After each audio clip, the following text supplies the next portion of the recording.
சில பேருடைய பணபலம், அவங்களுடைய அந்தஸ்து, அவங்களுடைய இன்ஃப்ளூயன்ஸ், இதெல்லாம் பார்த்து நம்ம நிறைய வாட்டி பயந்துருவோம். அவங்களோட நம்ம எதிர்த்து இருக்கிறதுக்கே பயப்படுவோம். அவன் என்ன செஞ்சிருவானோ என்ன.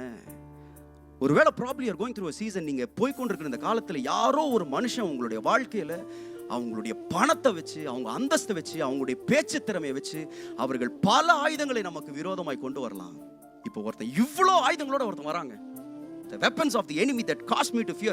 ஒரு நகரத்தை கலக்கிற இத்தனை ஆயுதங்களோட ஒருத்தன் வரான்.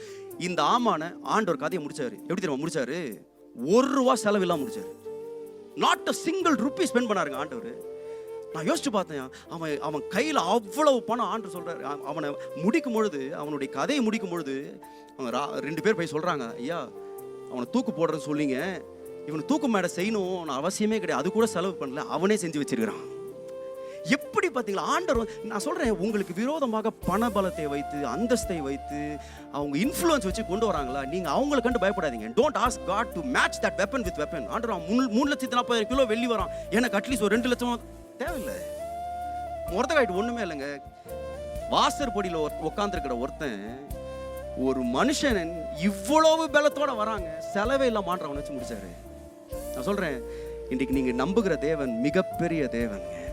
அவர் ஒருவேளை அதே ஆயுதங்களை வச்சு போராடாம இருக்கலாம், ஆனா உங்களுக்கு விரோதமாய் உருவாக்கப்படுகிற எந்த ஆயுதமும் வாய்க்காதே